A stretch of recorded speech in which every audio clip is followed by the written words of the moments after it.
So today we're doing Why Is This Happening to Me Again? Chapter 15, Transitions, with Michael Ryce. And these sessions are recorded and shared publicly to support others in these teachings.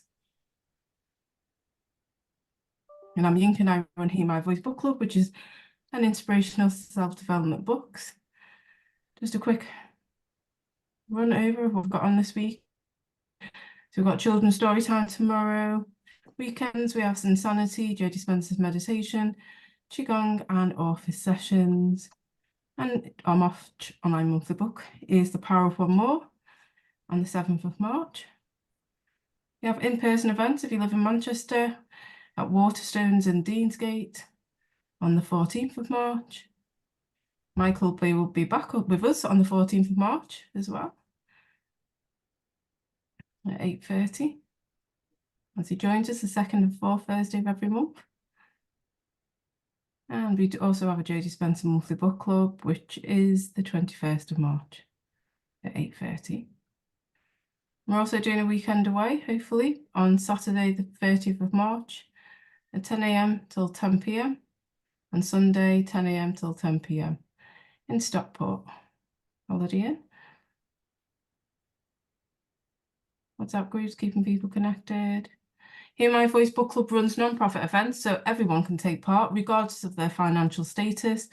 Any donations, if anybody would like to donate this evening, you're welcome to send that directly to Michael for his wonderful services and what he shares.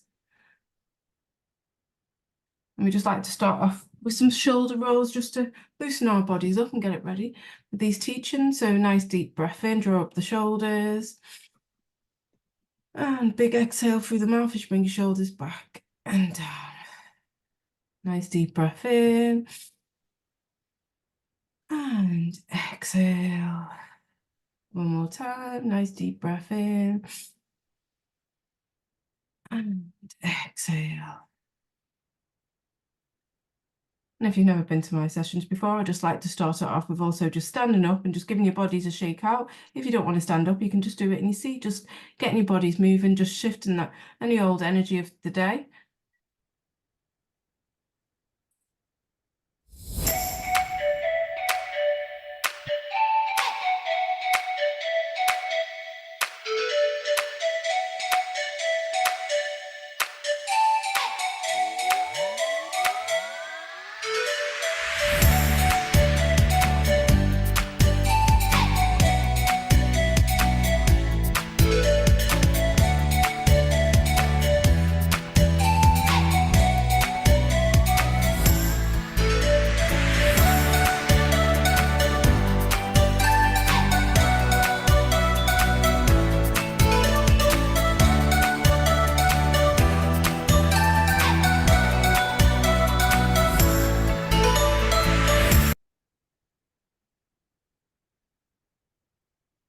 So Michael Ryce is the founder and director of Heartland Self-Healing Centre.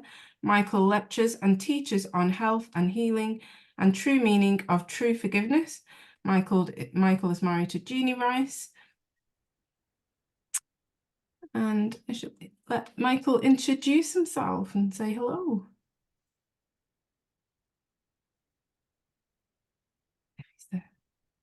Hello, hello. Delight to be here.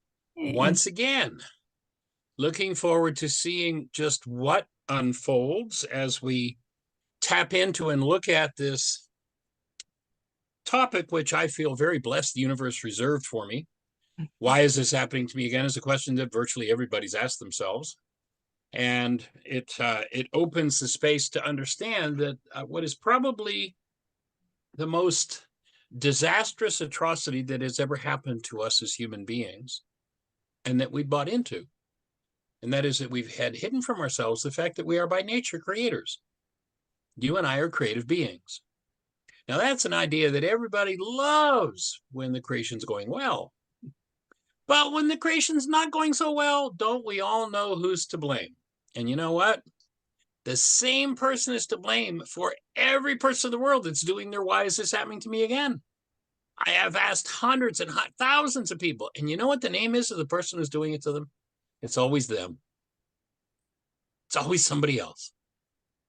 And that's because by the simple fact that you were born into this world at this particular time in history, you, by the age of 4, became a card-carrying member of the one world universal religion of blame. And we're going to hope to break you of that religion. We're going to hope to give you an alternative and actually convert you.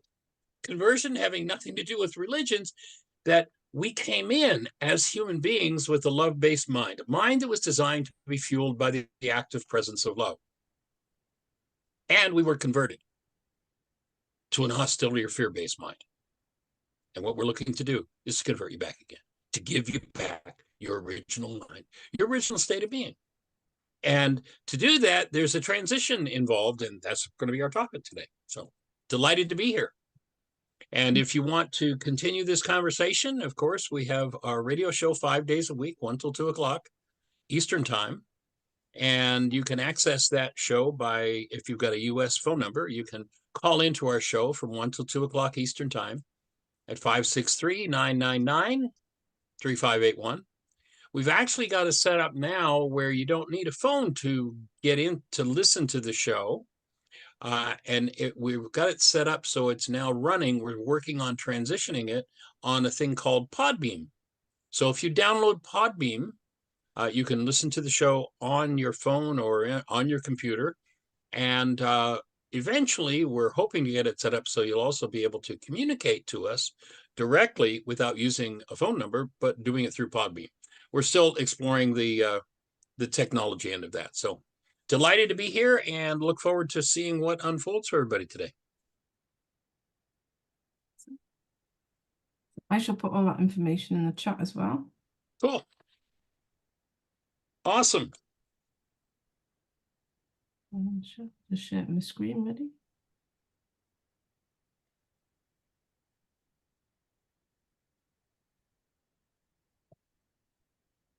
So holding your breath is exactly how you acquire a past about something and carry it with you.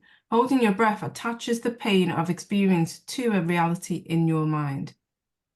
So during this session, if anything triggers you, start to notice what you're doing with your breath and remember to breathe.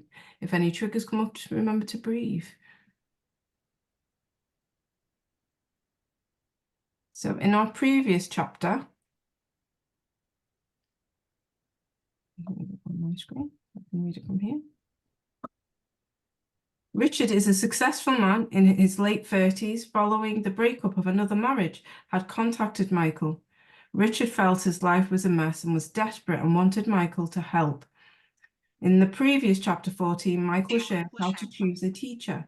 There is so much conflict, confusion, and infighting among spiritual groups. Each of us has to take responsibility for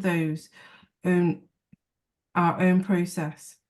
So each of us has to take responsibilities for our own process, clean up our own mind, and choose our teachers wisely. So previous chapter, true spiritual teachers knew spiritual teaching to liberate people from their pain and their habits, which produce pain and suffering.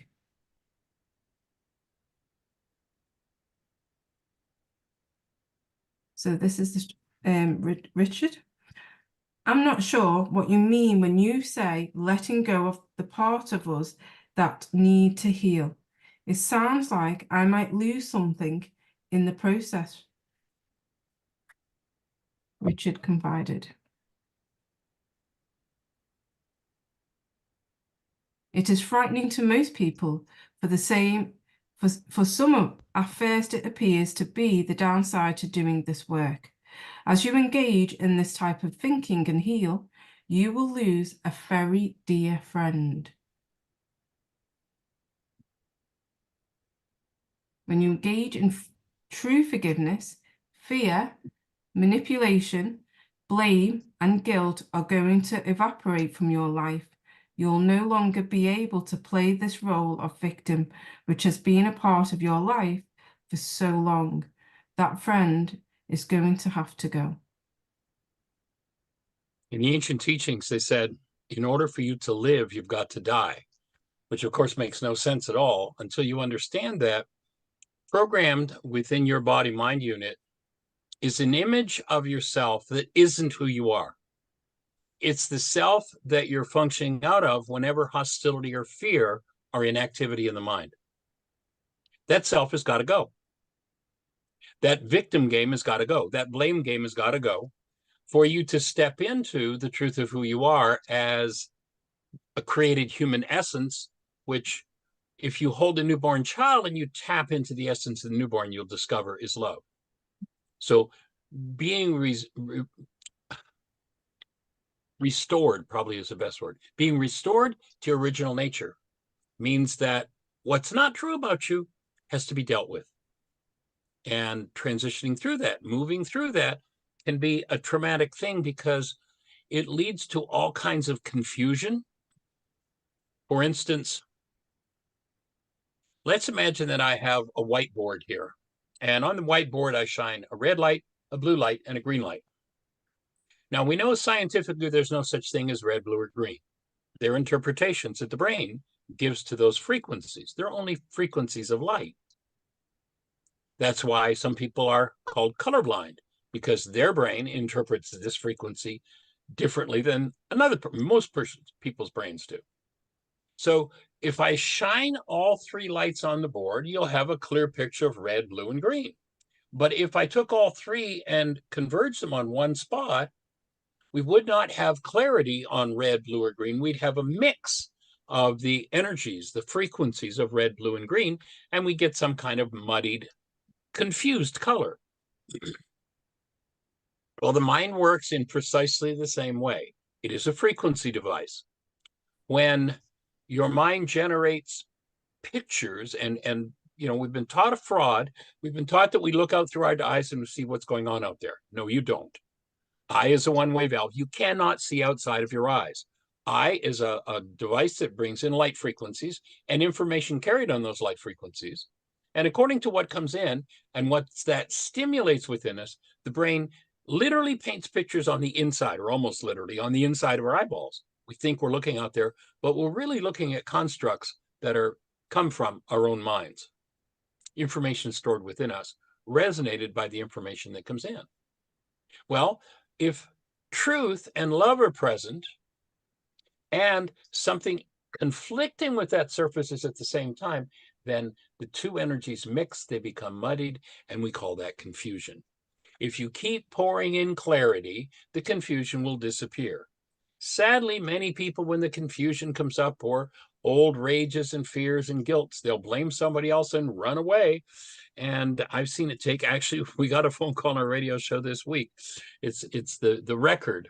Over the years, I've had people who, disappeared from the teaching, came back 10, 15, as much as 20 years later. But last week on the radio show, we had a gentleman called in who did the Why Is This Happening to Me Again workshop in the 1980s. So he's 40 years plus, and he finally came back. He's like, okay, I'm ready to hear.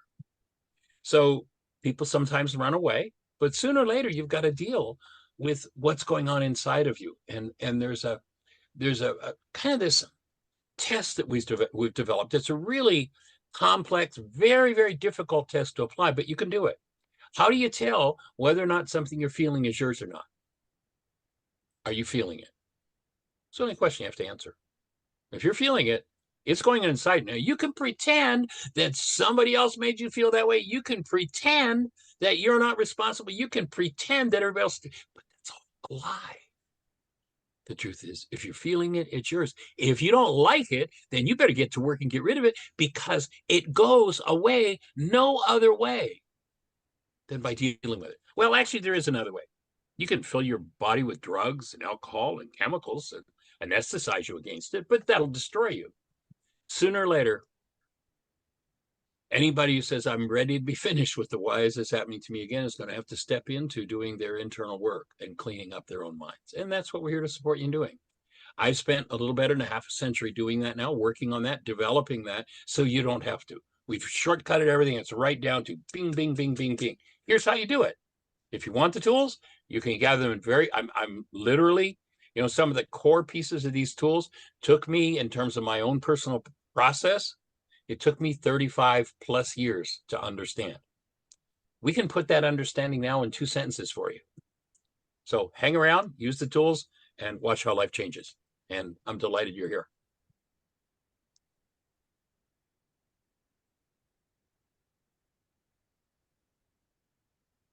I'm not. I'm just now realizing how much of my life and identity have been tied up with guilt and fear. It does feel like a big part of me is going to disappear, Richard said. I won't know how to act anymore. Who will I be?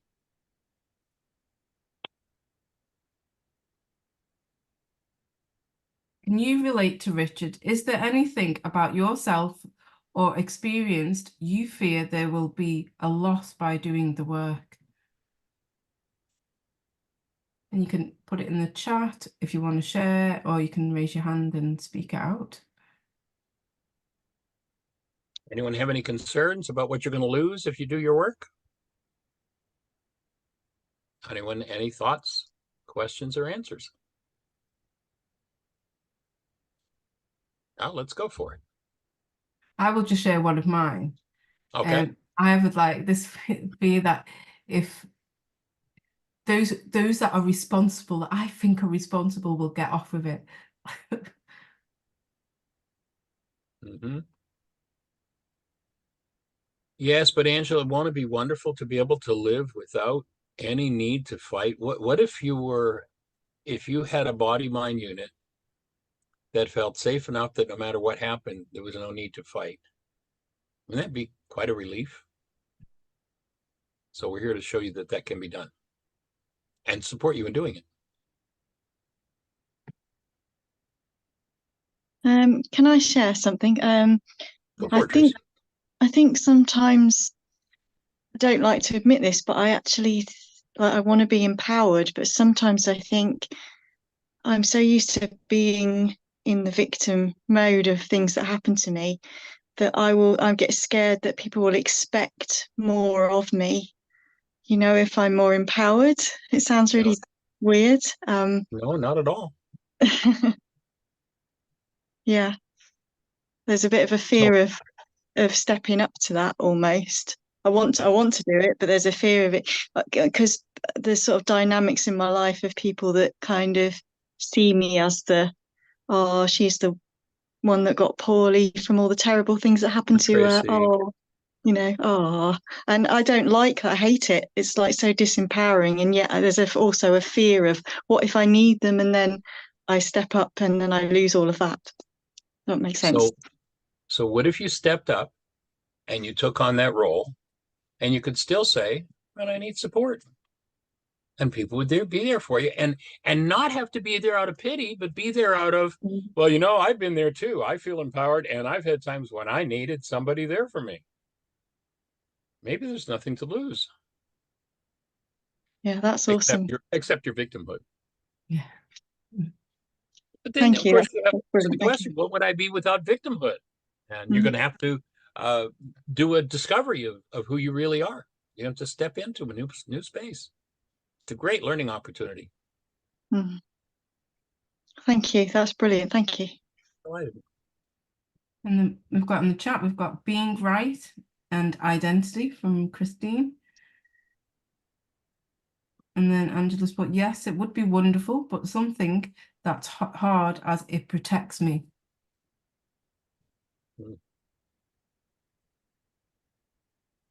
One of the things that the mind does when it holds destructive energy is it lies to us about how that destructive energy is serving us.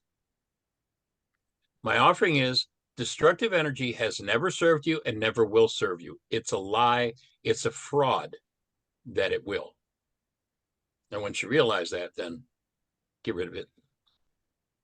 And you might have to stretch to new places. Well, how cool is that? Now that you're empowered, you get to act empowered. And that means you might be challenged, but isn't that what it's going to take to grow? It's interesting if there's a chicken ready to hatch and you go along and break the egg, that chicken's not going to survive. If you break it out of its shell, if you save it from its having to crack out the shell and move it out, it dies. Butterfly, if you are right there the moment the chrysalis is about to open and you take a knife and you gently and carefully cut the chrysalis and you open it, guess what? That butterfly will never fly. Because the pressure against the chrysalis and opening it is what empowers it to inflate its wings. And if it never does that, its wings will never be inflated.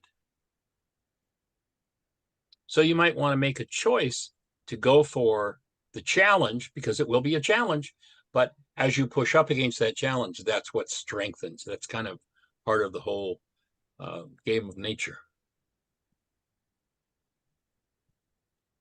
Is it kind of asking us to lose our ego? Well, ego to me would be another word for what I call the non-being self, the self that's based in hostility or fear. So yes, it's about freeing yourself, ridding yourself of the ego. Yeah, but it's also kind of something you've built up over years as protection as well, something that protects you, and that's quite hard to bring down, I think. Well, without the tools to do it, it's impossible. So it can seem to be very hard. And that self not only has been built up over years or decades in one person's life, but it's actually a result of generations and generations and generations of programming. So it's much bigger than just your own experience. Yeah. And dissolving it is part of the process. It's like the butterfly breaking out of the chrysalis. It's what empowers being, empowers the true self. Mm.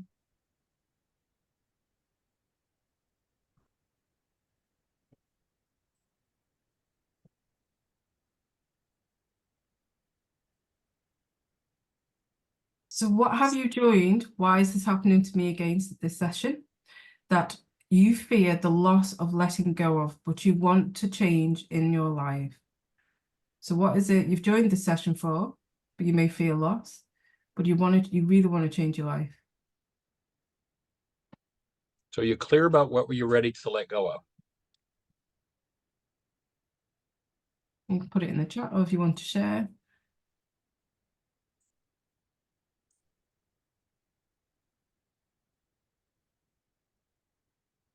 And is that really your name, Galaxy Tab 7 Lite? Maybe you change your name in there so we know what to call you if you come on. I'll let you change your name as well if people want to change, if you've got the so if you do need to rename yourself, you can rename yourself.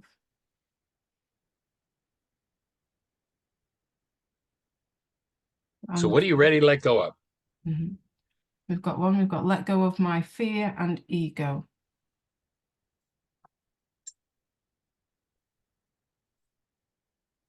I'll offer one that I stepped into about a year ago. So that's about 50 years into doing this work.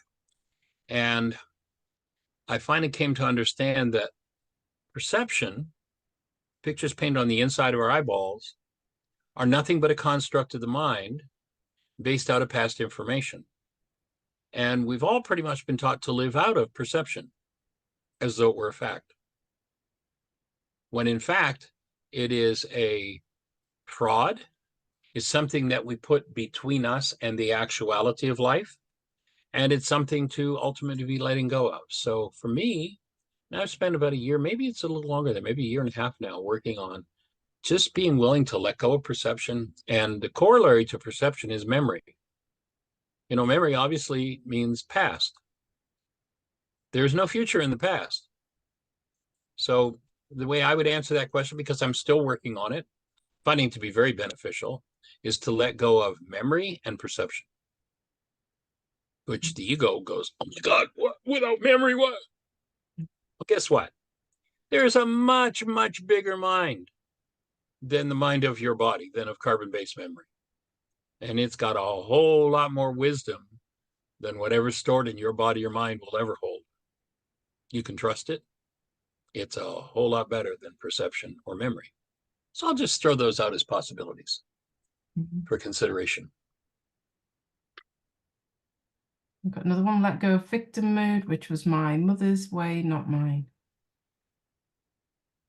It was your mother's way, but you took it on?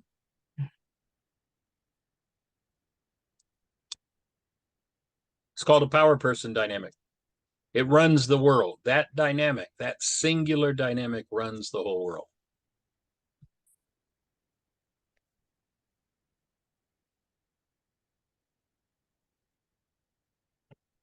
I think for me, it's that victimhood of other people not taking their responsibility.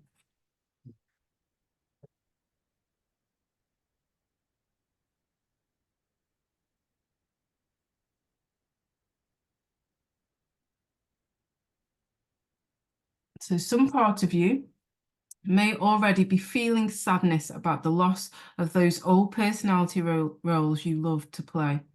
Giving up your old identities and roles is important in this work. Sometimes those old selves don't go without a fight and a struggle. The feeling of loss can be so strong, they might feel like death.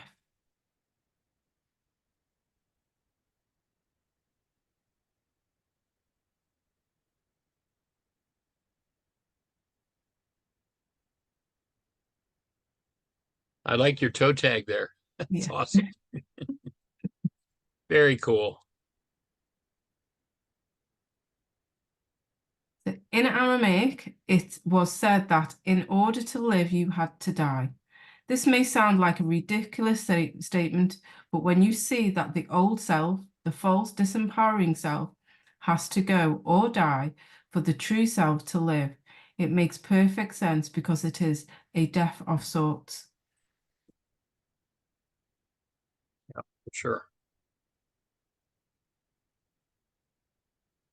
And are we ready for it? I'm ready. I'm ready to take it all to the next level. So can you notice any real benefits from victimhood and blame, aside from the perverse sense of righteousness or negative attention? Did they ever bring any actual love benefits or rewards? So was those victimhood or blame actually brought you anything of love or rewards? Absolutely nothing.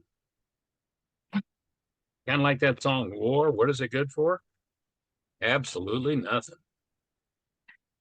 But I still live in that delusion, but I want it to. I want to stay here and I want it to.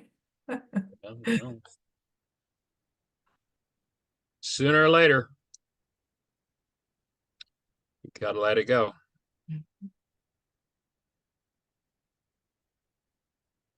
I found this in a really interesting reading this question when I was typing it. It's like, when you actually really think about it, it's like, oh, what has it actually brought to my life?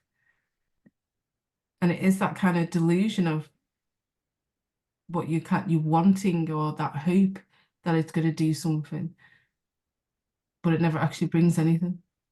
Right.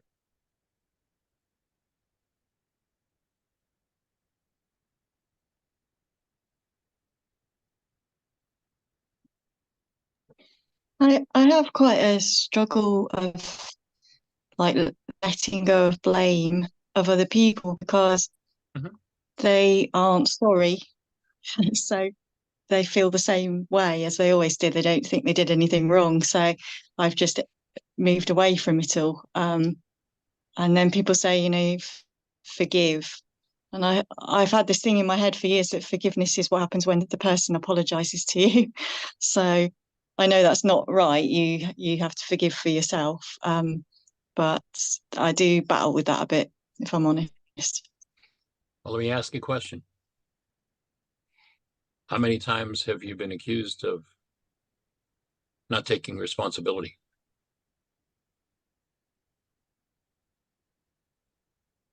Yeah. Well, yeah, when I'm in that space, absolutely. So maybe your mind is serving that perception up with you.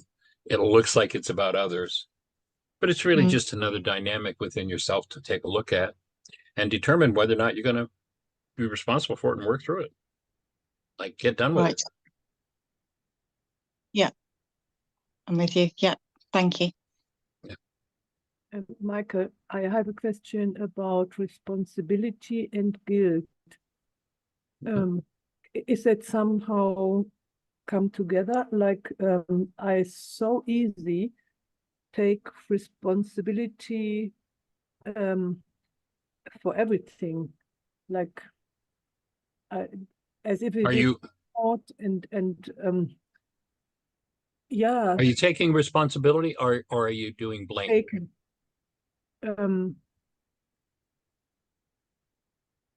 Are you saying I should have? If you are, then I'd suggest you stop shoulding on yourself and stop blaming yourself and recognize that responsibility is a totally different thing.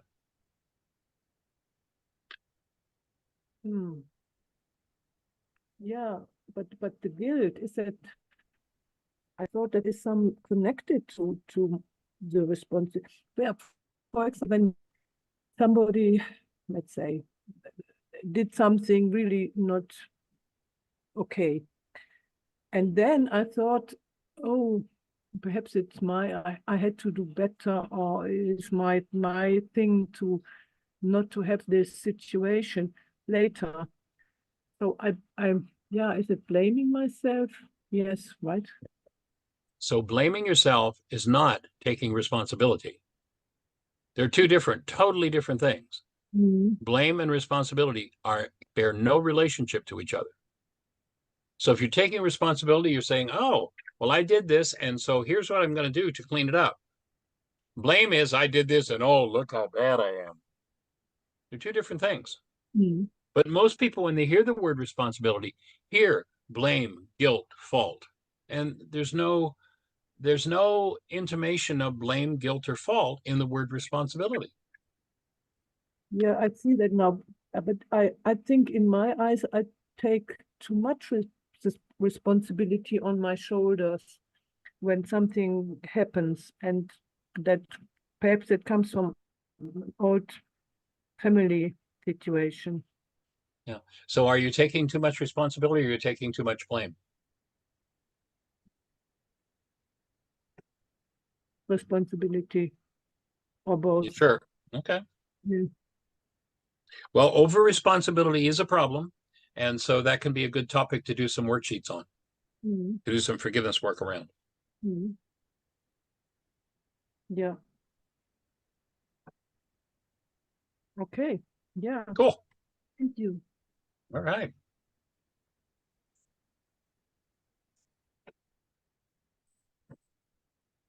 That's an interesting question, Richard replied. I didn't realize how I distorted myself, nor how twisted it is to take pleasure in being a victim.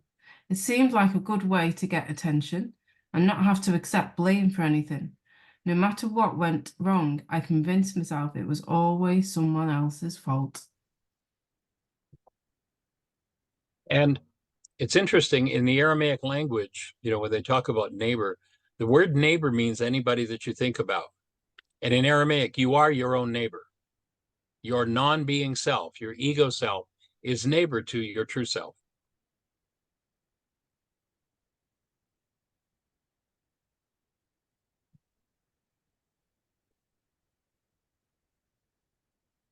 Just take a moment to breathe. Have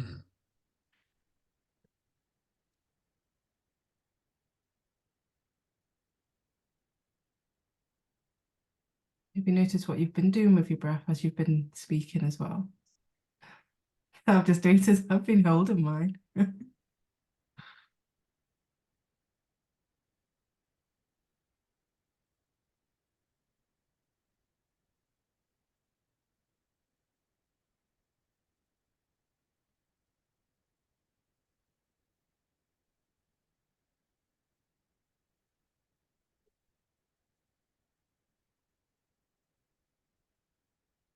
So another thing that seemed like a benefit at the time was that I pulled in sympathizers to listen to my story and agree with me. It was a way to feel powerful.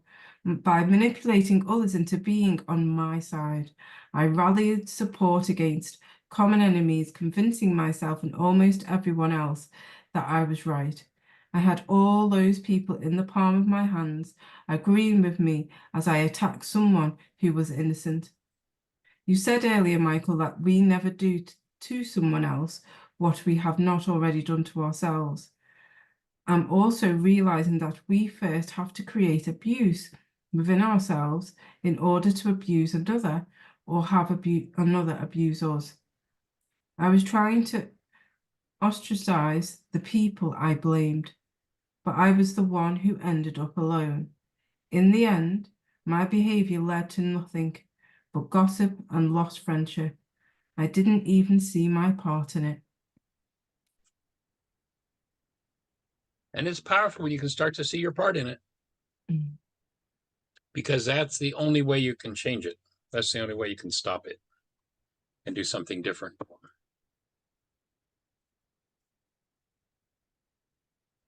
And for me, it's like sometimes that can have fear in it, in the sense of if I see my part, then I have to, and it's that I'm going to be blamed again. It's all a part of the healing process. Feels easier to hide from it. Well, except for one thing. It comes back with a vengeance over and over and over and over again. Again, you go back to those ancient scriptures and they said, nothing will remain hidden. Everything will be made known in the light of day. You're a creator. Everything you try to hide from yourself, you create from, and it's going to show up in your world. It's going to come bite you on the butt. Sooner or later, you have to say, I've been through this 87 different times with 42 different people. I'm the only one that was there every time. Maybe this is about me. And start to move into responsibility. And once you move into responsibility, then forgiveness is the next step. And forgiveness meaning to remove whatever it is you've been creating that circumstance out of. Doesn't mean letting yourself or somebody else off the hook for it. It's how you go inside and clean up your own mess, your own mind, your own body. Could you repeat that? Could you say that again for me?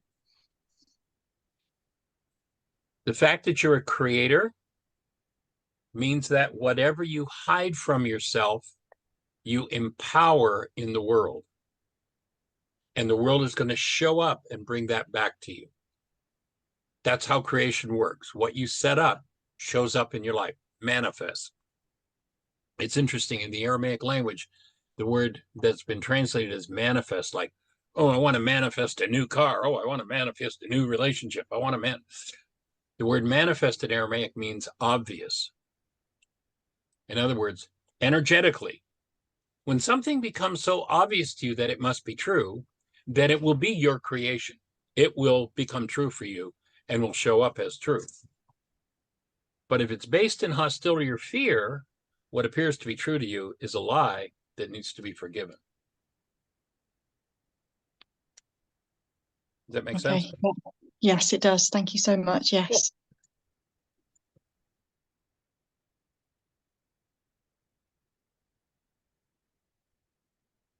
So all I received from my efforts was negative attention and the same painful experience over and over.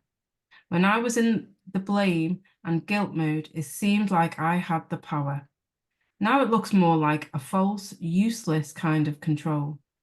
My whole life, I've loved delivering the line, "You'll be sorry when you see what you have done to me." I remember my dad saying it to my mom, and my mom saying it to my sister. It's strange, but as I think of that, I feel a lot of sadness. I can see that I've followed the family relationship pattern. I've wanted to appear to be right and stay in control. By doing this, I was able to avoid dealing with my sadness.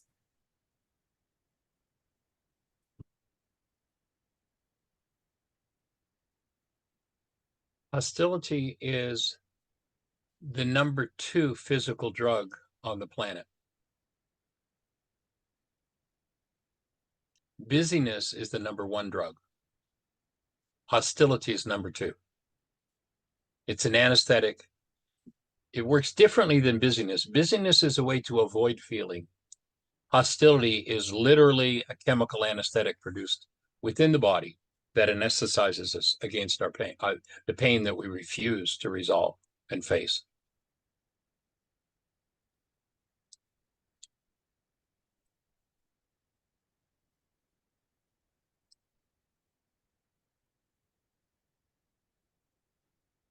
So are there any areas of your life that you can resonate with, Richard, where you pull in sympathizers and manipulate others to bring them on your side by ostracizing a person, but all you got was the same negative emotion?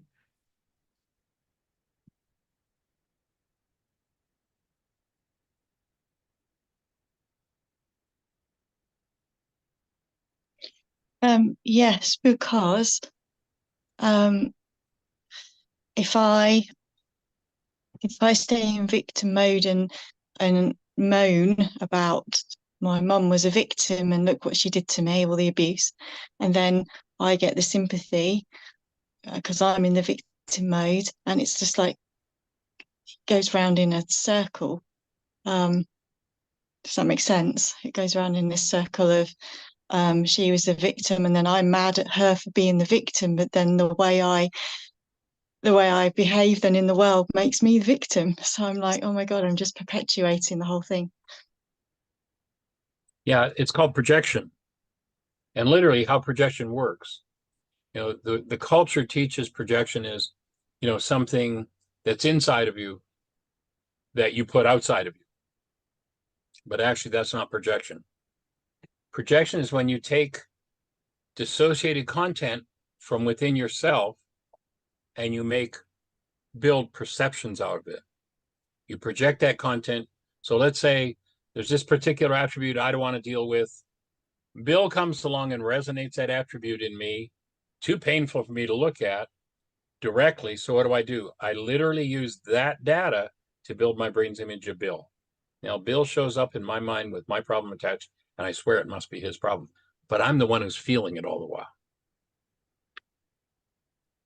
What I need to do is take the middleman out, and that's what forgiveness does.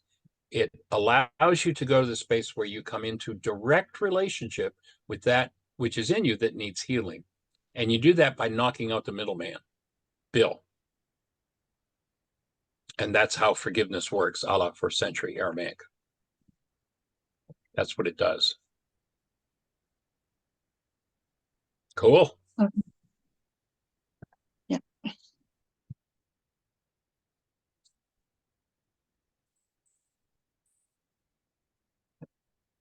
So the need to control, as with violence and gossip, usually comes from insecurity. Guilt and blame are not really crutches that assist your life, but rather a ball and chain that hold you back. They are energies that are off the mark. Yeah, strictly destructive.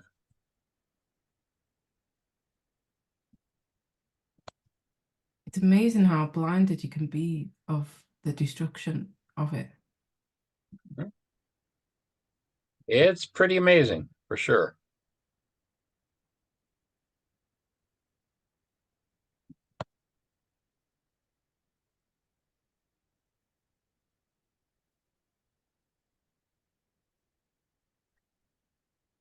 So Richard gleans from doing his work where the fruit of his willingness to look at his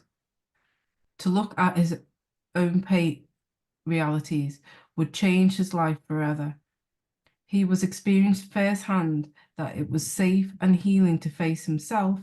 He was in transition from victimhood to empowerment.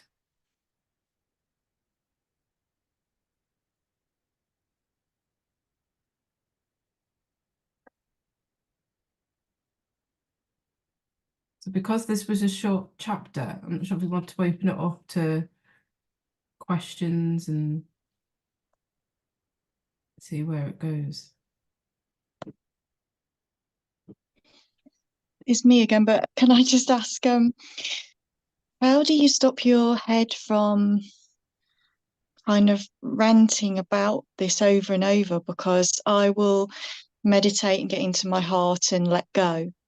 And then I will just find that I snap back into that default mode of my head ranting about the same stuff, you know, over and over. And I just can't undo that sometimes. So the reason it won't be undone is if you think of a radio, and if the radio sound is turned down, it seems like, well, it's pretty weak, can't bother. But if I turn it up, and it gets roaring loud, it's hard for me to ignore it.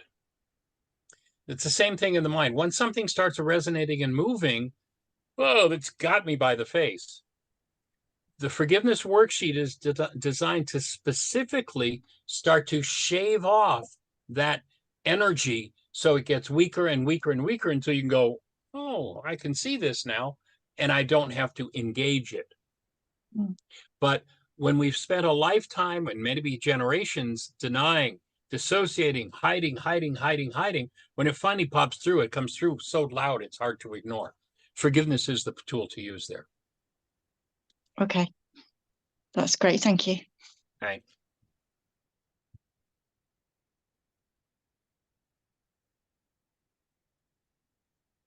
Did anyone else want to ask questions?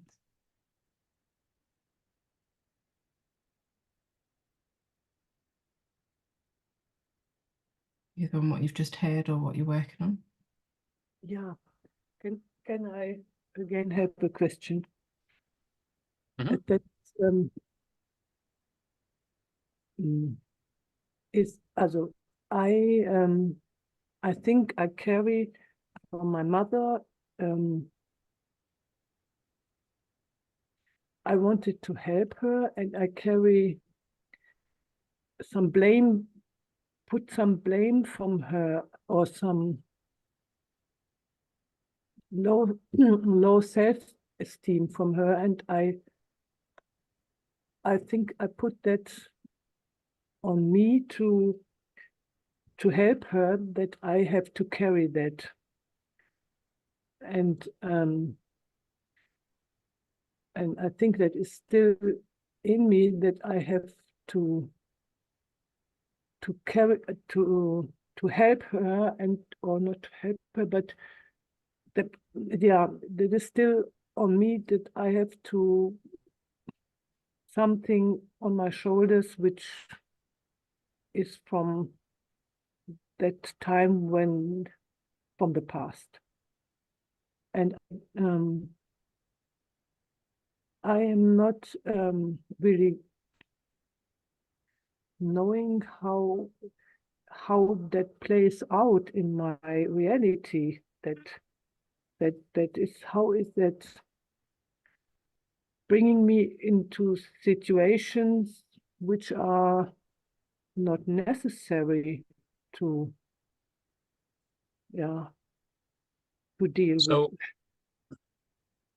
we've had this conversation a few times about your tendency to be intellectual and want to figure it out. And my No. offering would be, you're never going to figure it out. It's not No. possible to figure it out, Yeah, but you can forgive as to that, and that's where the resolution will come. to forgive. Yeah, but not pardon, but to forgive. That's what take the worksheet and put the worksheet to work. Yes. And the question is then, what is the question? The question is, how can I solve the old? So the question isn't how can you solve it. There's no question.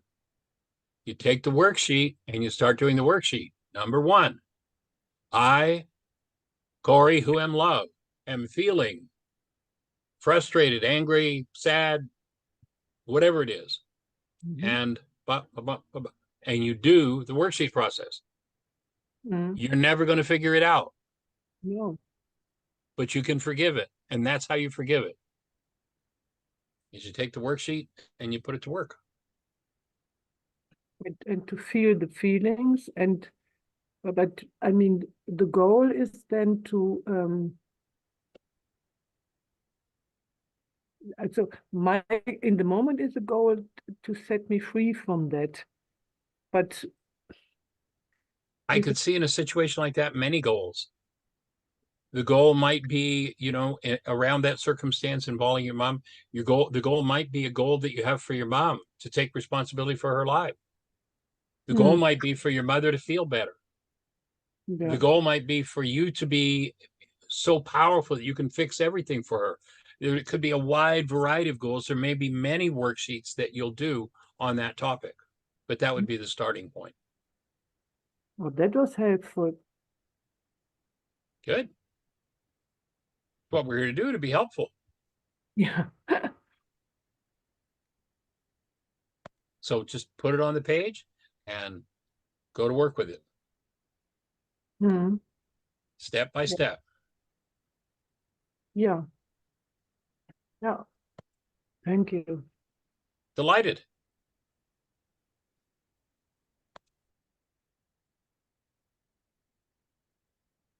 Any more questions?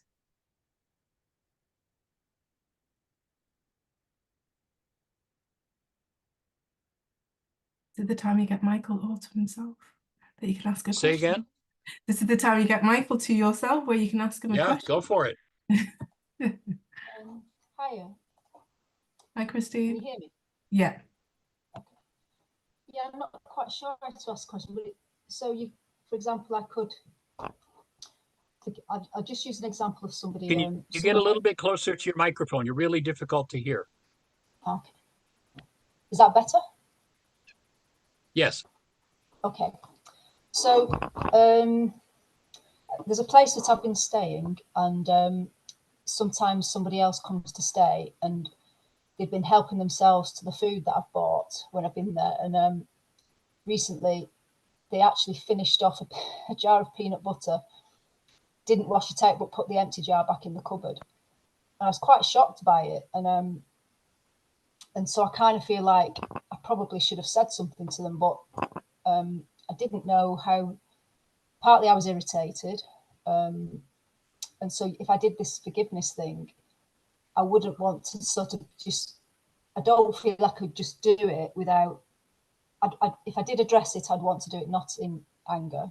But is this process something whereby you don't just sort of forgive and forget, if you like? It's if it's an issue that needs to be resolved, like, oh, why did you do that? Or were you, there could be a good reason for it. I'm kind of like unsure about, other situations like this. It's like speaking up I find difficult unless it's something that's very clear. It's someone's been very, very out of order. I can find it easier to assert myself, but in other situations, I feel like I don't say anything. And it's somebody who does sort of things like this. Sometimes other people notice it, not just myself. So there's a part of me wants to be honest and address something, not be angry. And I'm not quite sure how I would go about that. Have you utilized the reality management worksheet yet, the forgiveness process from the book? I have tried it in the past a bit ago, but I've recently been without a computer for a bit, and I need to upload everything again. I'm sort of in the middle of a slow process, and I don't have a printer, so I've not been able to print them out to sort of do them. Well, one thing you can do is you can go to your app store on your phone. Oh, and the other. And if you search in your app store, Heartland, one word. I think she's been logged off. Oh. Hello? Oh, there she go. Are you there? Yeah, she's back. Okay. Yeah, I'm having issues with my computer and my phone, so I can't actually get on the internet at all on my phone at the moment. Okay. Well, when you get back on, you can search for in your app store Heartland Aramaic Forgiveness, and you'll find our app, and you can do the app right there on your phone. Yeah, I did that once before, and it's quite small, so it's difficult to see. You can't see the whole sheet, and I found it. Yeah, I just found that a bit difficult, but I did do one that way. I'd rather do it on my desktop when I get sorted. Okay. Well, then if you go to whyagain.org, our website, You can Yeah. do one of two things. You can do the worksheet right there live on the website, or you can go to the worksheets and you can print it off. You said you don't have a printer, but you can Right. always send it to, the local Office Depot, office store or whatever, and have them print it for you. But otherwise, you can do it there live right on the site. But the point being that with this forgiveness process, we want you to recognize there are two different things going on in this circumstance. One is there's a situation that happened. It involves people using food and all of that. But that's not where the forgiveness is required. The second thing is there's your mind's construct about it, which has some turmoil. Without having to identify exactly what it is, there's your mind's construct about that situation that belongs to you and has nothing to do with the situation, except that the situation is the trigger. Forgiveness is to be applied to that in you which is in turmoil, to eradicate your turmoil so you come to the situation with a mind of clarity and power. And what happens is many situations that seem to be the problem, when you clean up your mind, all of a sudden just disappear. But it's about working with what's going on in your mind around the situation. And at this point, it sounds like maybe you'll get to confront some fear about speaking up or about holding people accountable. That might be one of the possibilities. I don't know. There are many, but that would be one of them. And as you remove that fear in you, maybe there was somebody, maybe your power person used to really, jump on you when they wanted you to be accountable. And so there's a lot of pain about being held accountable. So, gee, why would I do that to somebody else? As you clear that out, then clarity will come, and the tendency will be for everything to just clean up with whoever is involved in the situation. When you say to clean up with that person, do you mean, say, if I do the worksheet, something will become more clear and it'll give me a sense of, this is what to do, something or nothing? You'll get to a new place of clarity. And many situations, once you clear your mind up, many situations just dissipate. They disappear. They're gone. Okay, great. Thank you, Michael. Cool. And again, you can listen to the radio show on your computer. Once you get your computer going, you can go to Blog Talk Radio and you can listen to the show there and ask questions. If you don't have the access to a U.S. telephone number, you can sign up on Blog Talk. It's very simple, and they're very respectful of your information. And in the chat room, you can ask questions then. Okay, thank you. Great. All right. Is there any more questions?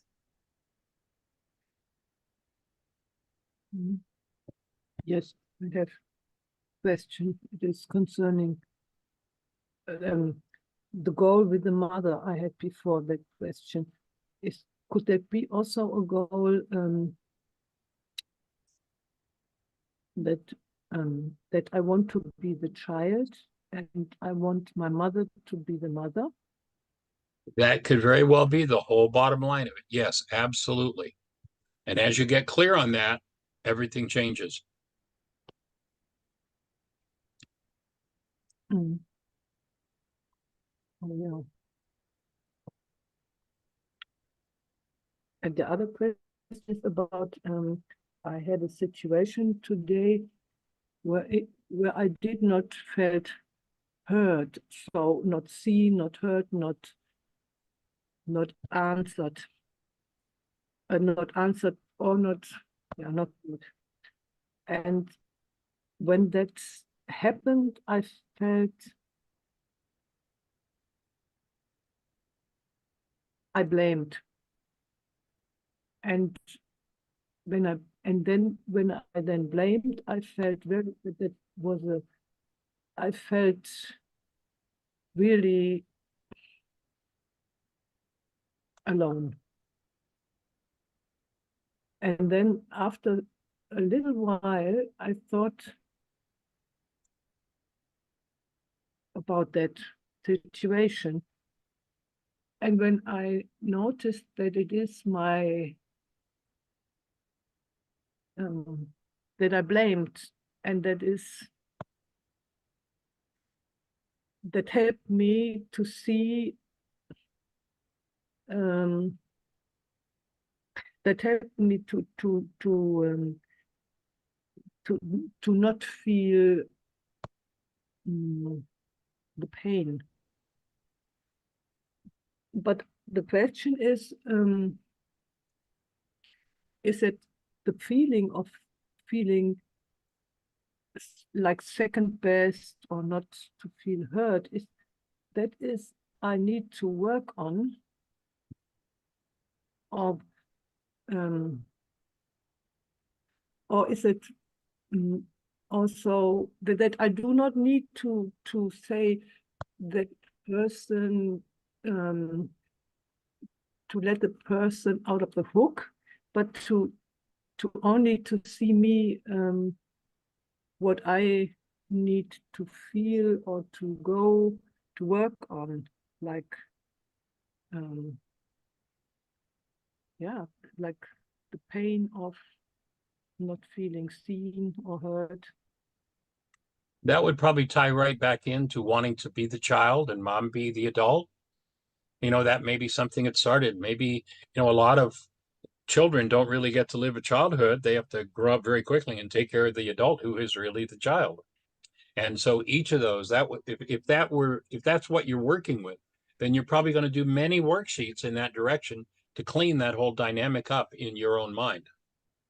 So put the pen to the paper and go to work. Let go of trying to figure it out, because you're not going to figure it out. Yeah. Go back and listen to your conversation just now and notice you're going through all the steps of trying to figure it out. Corey, you will never figure it out. But if you apply forgiveness, you will be able to remove it and forgive it. But is then the process that I seem, or I work on that feeling, not to feel heard or seen or something, that is a thing, not to blame the other person, but that thing which came then today, which I noticed today, what happened to me today, is that to take action and responsibility to work on that. Corey, dig out a worksheet and do the worksheet. You're still trying to figure it out. You do the worksheet. Step 1, I, Corey, who am love, feel hopeless, helpless, angry, sad, whatever. Do the worksheet. You won't figure it out by talking about it. You'll feel it by taking the worksheet and putting it to work. Okay. But so you put the pen to the paper. No, I use the Heartland app. Good. That's Okay. where to do it. Yes. Okay. All right. Hold the space. Let's do it. Thank you. Because what I can't remember what the saying is, but it's about you can't think your way out of the problem with the same mind that created the problem. Exactly. Yeah. Yep.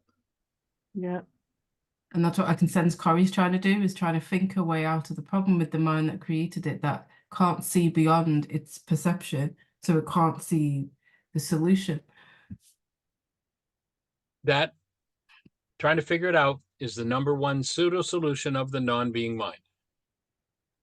You know, I do a workshop, there are 100 people in the audience, and I say, everybody, tell me what age you are, and I write everybody's age down, add up, and I get the number of years in the room, and then I subtract 5 years from each person in the room, and I've got the number of years that people in that room are trying to figure it out. And you can't figure it out. You can't. The mind promises, oh, we'll figure. You can't do it. But if you'll use the tool of forgiveness, you will forgive it and it will dissipate and disappear. But honestly, I cannot see the point where I want to figure it out. I think I want to go to the place to the place of the feeling, and not to figure out what happened, but to feel, yeah, also to the app or whatever, to feel, yeah, to feel the feeling what is inside me, which needs to look at. So, yeah. So, Corey, that's another piece of figuring it out. Do the worksheet and let what needs to unfold, and it will take care of itself. What I just heard you saying is now you're going to tell the app what it should do for you. It should help me to feel this feeling, and then Yeah. it's all part of figuring it out, Corey. Follow the directions on the worksheet. Let go of it's supposed to happen a certain way, and it will happen. You just have to do the process. You know, I have a young man who's a healing professional. He's a therapist, and someone introduced him to this work about 30 years ago, and he did some worksheets, but he kind of played with it, and he never really did anything with it. He came back to the work through this friend that introduced him about 6 months ago. He sent me a picture about a month ago of his, I may be off on the number, but I think it was his 4,000th. He had a stack of 4,000 worksheets he'd done. And his life was totally, completely changed. Like, decades as a therapist. And he just spun everything around when he sat down and started to put the pen to the paper, or put the digits in the computer in your phone with the app. Just go for it. Mm-hmm. And I would recommend, Corey, to watch this again so you can hear that part of you that wants to understand it. Yeah. You can't direct the process. Be receptive and let the process direct you, Corey. Okay. Go for it. Thank you. So a key thought, give yourself the opportunity to think new thoughts and test out the new behaviors that will come about as a result. Yay. Mhm. And it comes from doing the process, and it works. So does it leave anyone else with any questions, thoughts, answers, ideas?